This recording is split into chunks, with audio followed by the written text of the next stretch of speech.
Here's the deal. Sales isn't about pushing harder, talking faster, or flooding inboxes. That's noise, not strategy. Real business development? It's about presence, precision, and knowing exactly how the room feels before you open your mouth. Jake Stahl, author of Own the Room, How to Communicate to Be Seen, Heard, and Respected, has spent over 30 years training teams across 6 countries and 47 states, teaching solopreneurs how to turn conversations into conversion. Known as the mind mechanic, people who have been trained by him say he has the uncanny ability to break down human behavior and rebuild it into real, repeatable influence. This is where communication becomes your unfair advantage. Welcome to Own the Room with Jake Stahl. Jake, you know how in your marriage, in your relationships, there's those unmet expectations? Yes, I do. Like my wife who's like, well, why didn't you hug me or kiss me at this point when you were supposed to? And I'm like, I was supposed to? I guess I missed the memo. Having been married once before, John, I'm acutely aware of those subtle mistakes we can make and the tension that builds. And John, God, this happens in business too. I mean, when was the last time you provided an explanation to a client or a prospect and they're like, I don't want to hear it, or they just completely ignore your explanation, even though it was a good one? And that's the funny thing is it feels like so many clients have certain built-in expectations, whether that came from, the previous work that they've done or just what they expect from you. Like I had a client who always just thought I would get back to them instantly. And if I didn't respond to their text message instantly, they were like, "What's wrong with you?" They literally like thought I got into a car crash and died because they just had that expectation of like, if you're not responding immediately, you're not there and there's something wrong. Yeah. Yeah. And I think kids go through this today with texting, right? I texted you. Why didn't you text me back right away? Yeah. Yeah, I was in the middle of something. Imagine that. So Yeah. there's these unmet expectations, and that can cause some issues with clients because now I'm trying to explain, no, I'm okay. And no, you're maybe not my top priority, but I feel weird saying that. It becomes a mess. And then your client relationships get fractured because of it, I feel like. Yeah. Yeah, and there's actually, John, a really good reason for this. They have done decades of behavioral and neuroscience research on this, and they found something really weird. They found that when there's tension shuts down the part of the brain that processes explanations. So when a client or your spouse or a friend is tense, you're not having a rational conversation anymore. You're dealing with the threat response. So this disagreement isn't caused by you being a little late with your response, and it's not caused by the lack of hug or kiss. It's a perceived loss of safety, control, or status. That's really the problem here. Okay, hold on, because this is not what I was expecting. You're telling me that, say, a client comes back and they say, well, this price was too high, or this is not what I expected to get from this. My immediate response is, say, if it's a deliverable, okay, then I need to over deliver. Okay, I need to somehow do something extra to meet this client's expectation, or else I'm going to lose them as a client because they don't think I'm delivering enough. Yeah, and I'm not saying you're doing the wrong thing by over delivering. I'm saying the response you're given is to the verbs and the nouns they're telling you. But what's going on in that second profile behind their eyes, the one we talk about in Own the Room, is they're looking at perceived loss of safety, control, or status. So what we try to do is we try to over explain, we justify, we Yeah. speed up, we push Yeah. for resolution. But the reality is that's probably not what we should be doing. And we've all been in this scenario. We hear phrases from the customers. Why wasn't this done already? We talked about this. Just send me an Mhm. update. Emails lose their warmth. Meetings feel adversarial. A client gets clipped or blunt. And we think, oh my God, they're upset about the issue. Yes. Well, of But what they're course. really reacting to is how their nervous system feels in that moment. Which but that has to be the issue though, right? I mean, what else could it be? I understand. So their nervous system reacts, but we're the ones at fault, or maybe their expectations are at fault, however you wanna frame it, right? Yeah, it's probably a healthy thing. It's probably a healthy border between the two. So let me tell you a really cool study that was done. There was a study done by Daniel Kahneman, and what they did was participants were asked to make snap decisions, interpret ambiguous information, and evaluate risks and intentions. So they were put under time, stress, pressure, and uncertainty. And what the study did was it measured reaction time, error rates, confidence levels, and post decision rationalizations. Mm, And what they discovered was people make emotional, intuitive judgments first, then construct rational explanations after. okay. So by the Mm, time someone explains why they're upset, their emotional judgment's already been made. And John, this goes back to our last episode about the thin slicing, the mm. judgments that are made in the first 2 to 10 seconds of a situation or a scenario.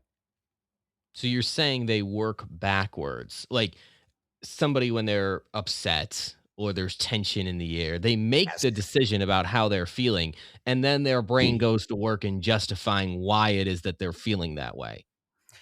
Yeah, and the theory is people work on two systems. So when stress comes out, system 1 is fast, emotional, and automatic. System 2 is slow, logic, and effortful. So if you start explaining while the client is tense, you're talking to system 2, the slow, logical, effortful one. But system 1, the fast, emotional, automatic one, is still in control. And that's why your explanation feels ignored or resisted. Mm.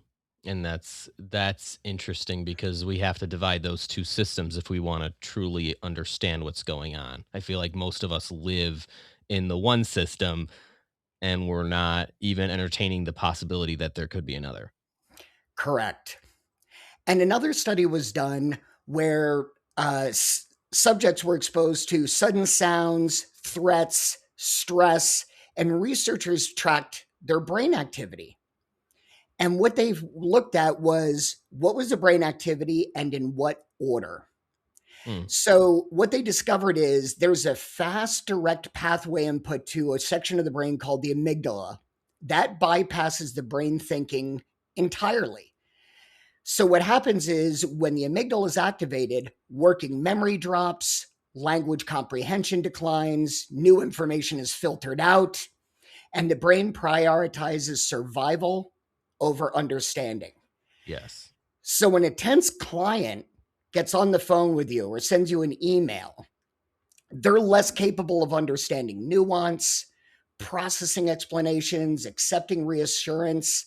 So you're not failing to explain properly or offer added benefit. The brain at that stage is temporarily just not built to receive it. So So what do it you gets do? very scary that we're talking to one piece of the person, hoping the other piece is listening. Oh, that's a lose-lose. So It what the is a heck do lose we lose. do in that Yeah. scenario? We're just screwed, right? Well, not necessarily, because there was yet a third study done on this, and there were hundreds, but these were the three I kind of picked out to talk about. And they looked at the way heart rate variability, facial expression, vocal tone in the nervous system responds in social interactions. Mm, And they took subjects and put them in three scenarios. They had them talk to a person who was calm, a person who was stressed, and a person who shifted between calm and stress midstream. mm, And they tracked physiological markers. What they found was the human nervous system co regulates. That mm, means that stress spreads, calm spreads faster, and the person with higher emotional control sets the tone for the whole meeting. So they found that safety is detected through tone, pacing, and presence, and not words. And John, that sounds scary, scary, like Own the Room, How to Communicate to Be Seen, Heard, and Respected in the chapter about signal. Signal. Yeah, they're saying, the study confirms, is that these emotions are contagious. Yes. And But calm is more contagious than yeah, stress. which is, I guess, reassuring in a way.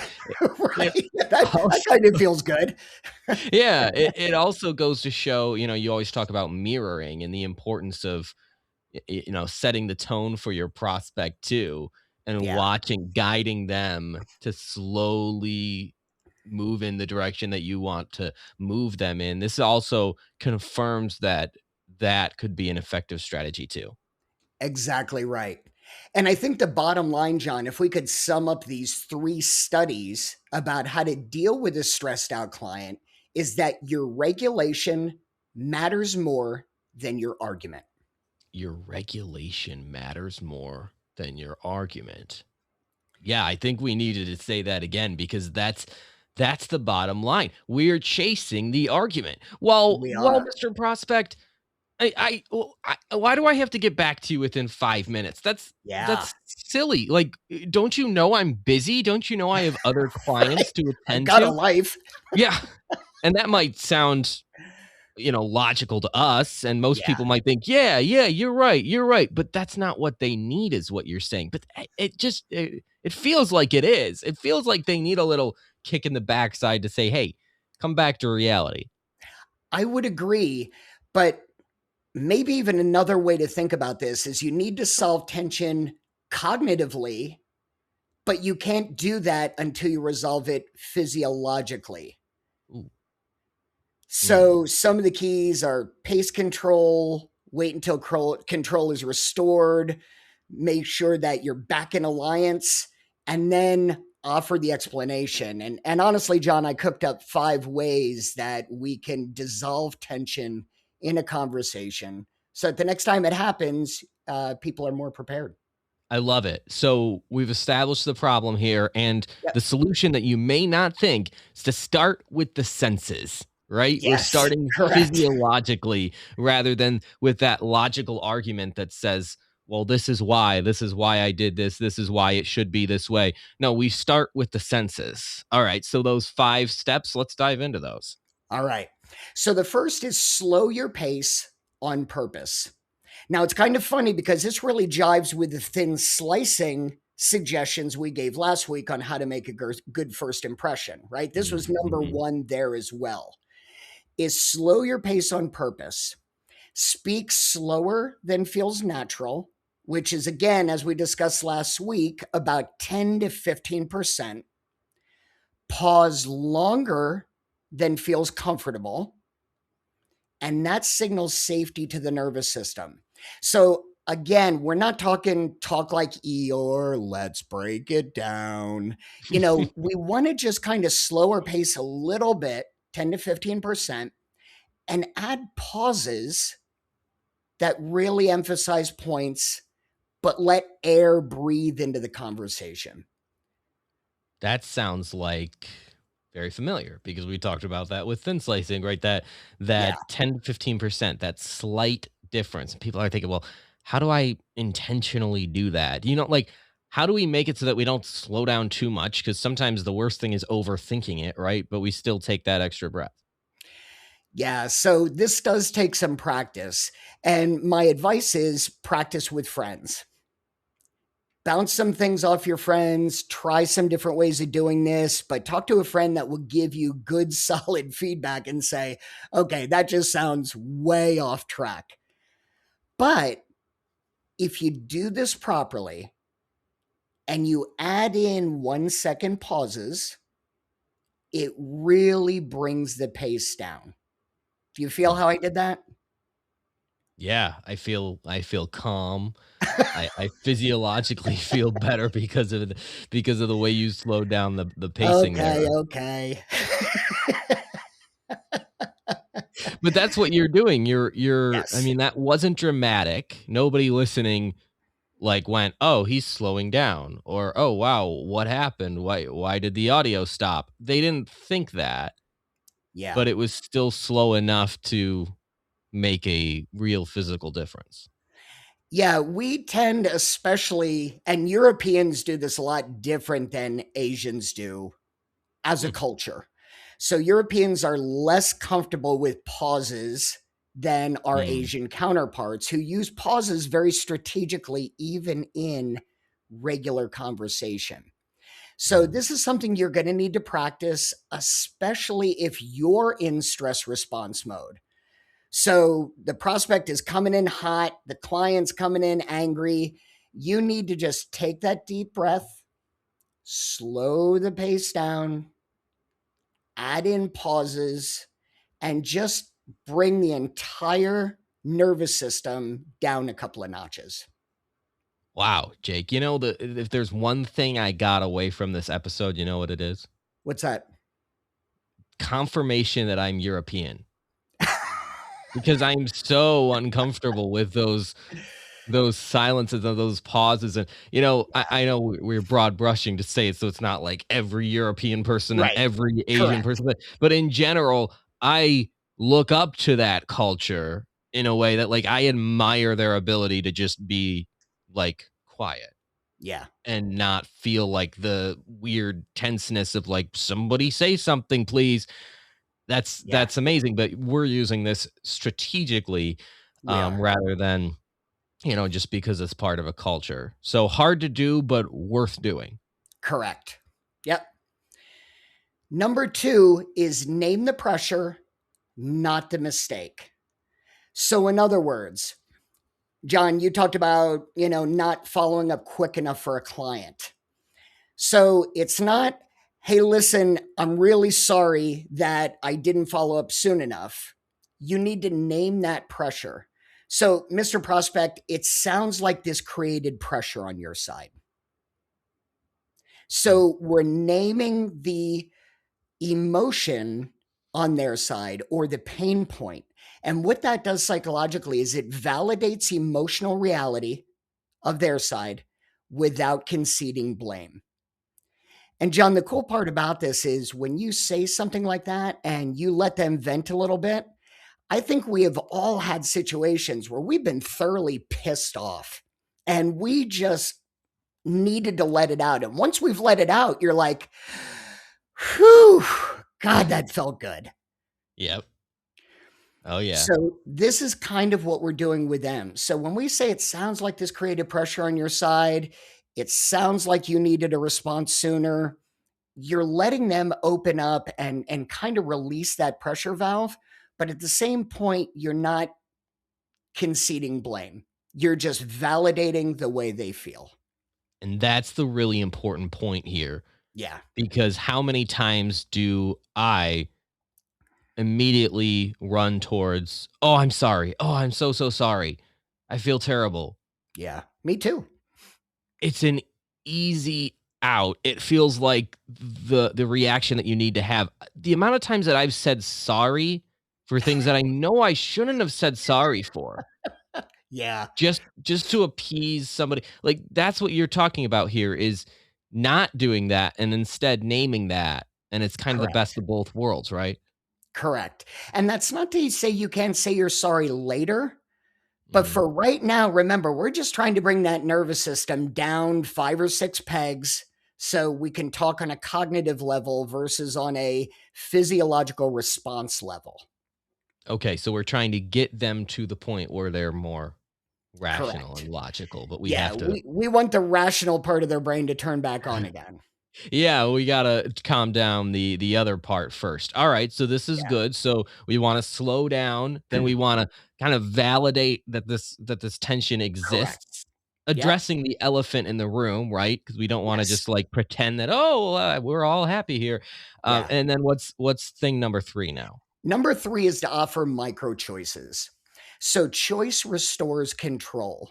And really, one of the things the client is afraid of is losing control. So, if we Hmm, can give them control back again, even in a small way, it starts to give them that, hey, Feeling safe now. It's in my hands. I control this.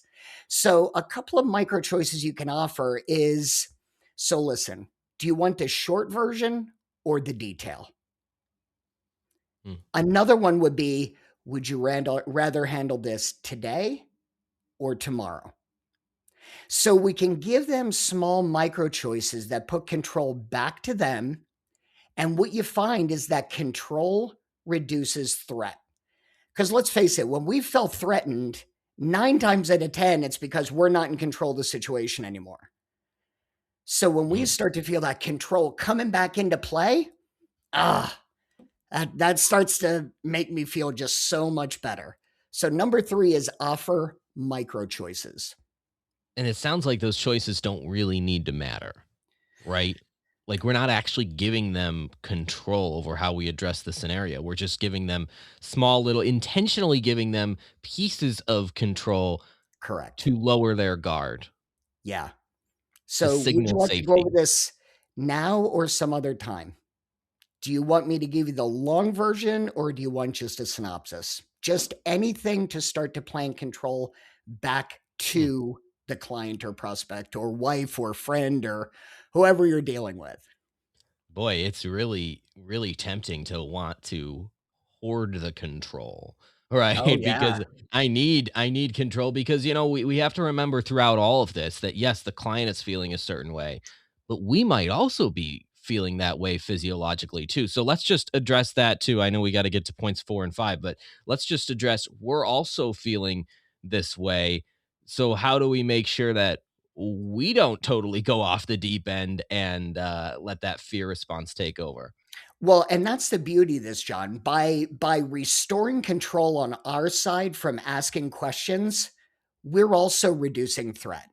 Because remember, when I can slow the pace, when I can put in pauses, when I can name something, when I can offer those choices, I'm regaining control of the conversation, and that reduces the threat on my side.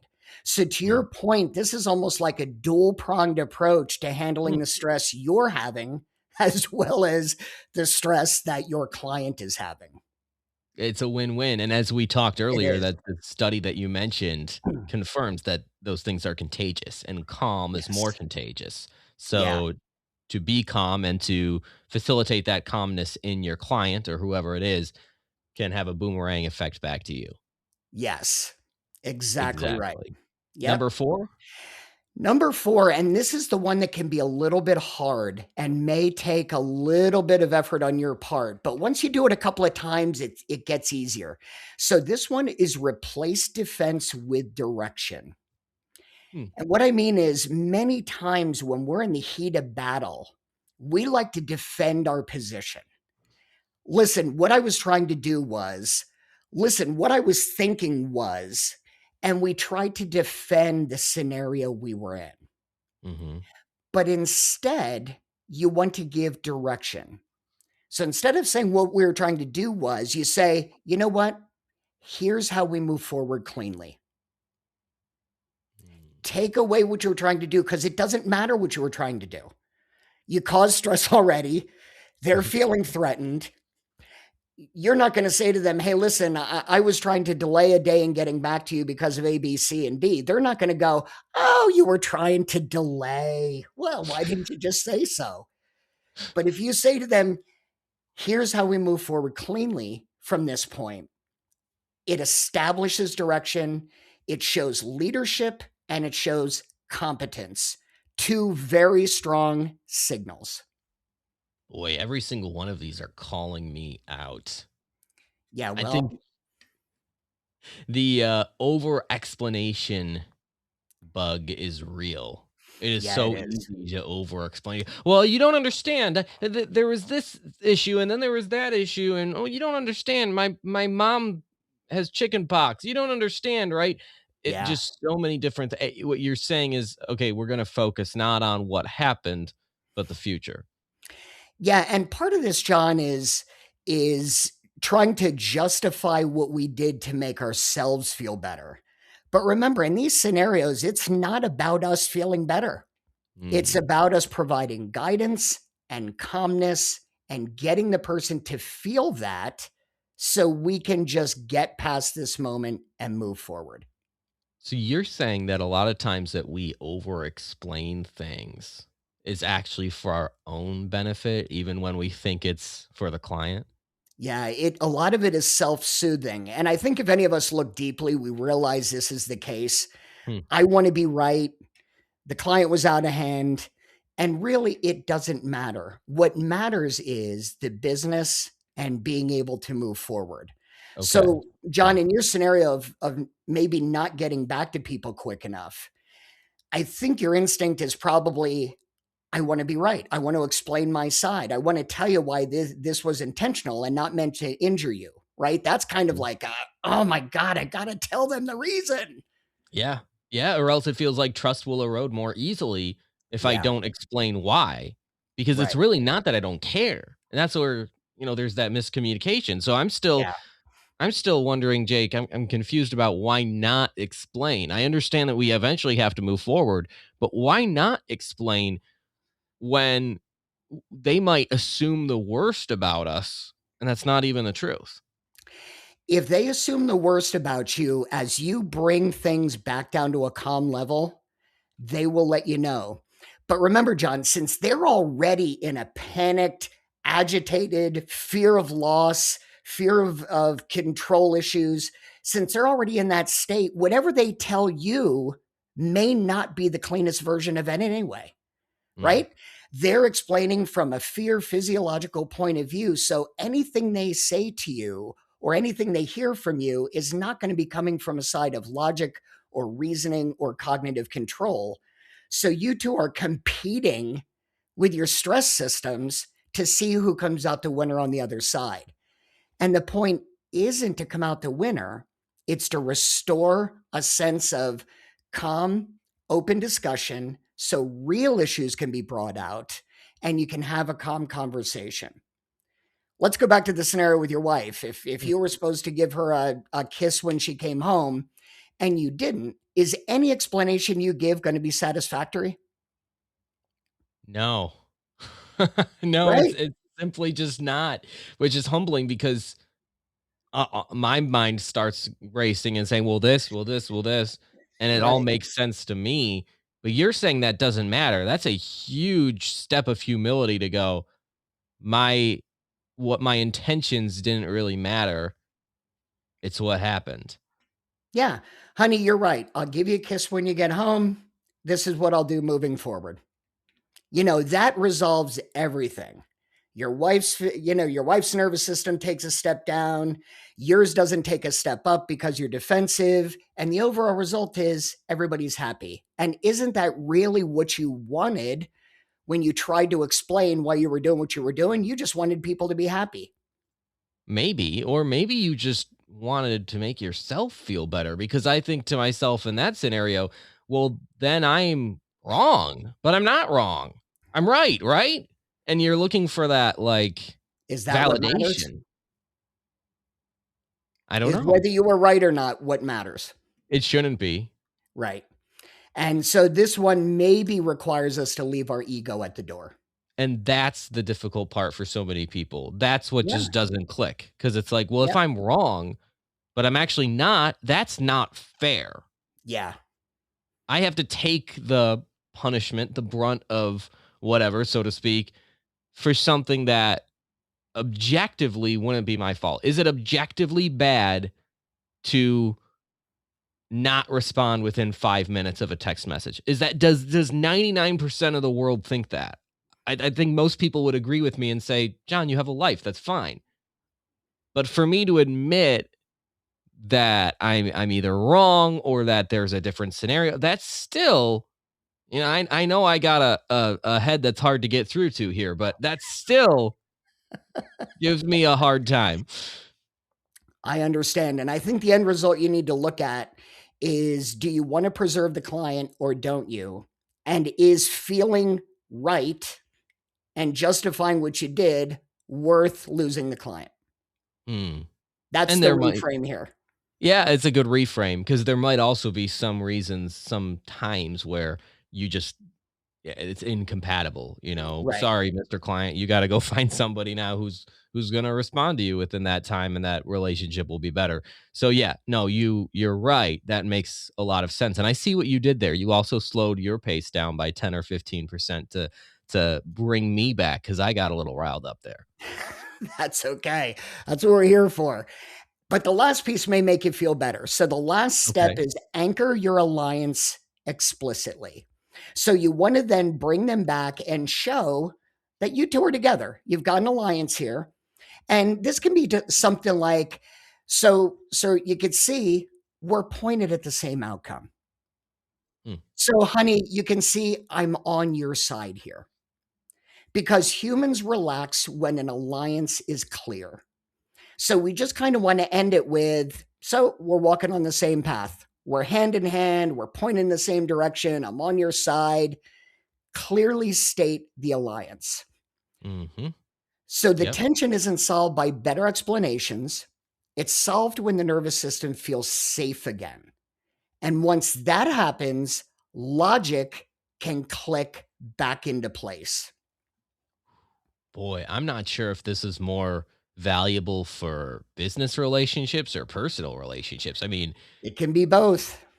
it's, you know, I have a couple of clients where this could be useful for, but I'm also just thinking, man, my wife, a couple of my friends, like there are so many Yeah. times when you can use these five things, and especially that last one when we're basically saying we're on the same team here. Yeah.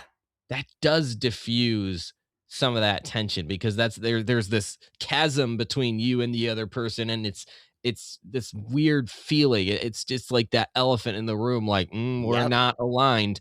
And to get aligned, that's huge. So you mentioned a couple things that you could say. What else could you say if, say, maybe you just had an argument or there was an unmet expectation, and now you're looking to reestablish the fact that you're pointed in the same direction? One people use all the time is, are we on the same page? Yes. Okay. Right? That's a big one. And I hear that used all the time. Same thing. You're anchoring the alliance. And again, this is something we talk about in Strata.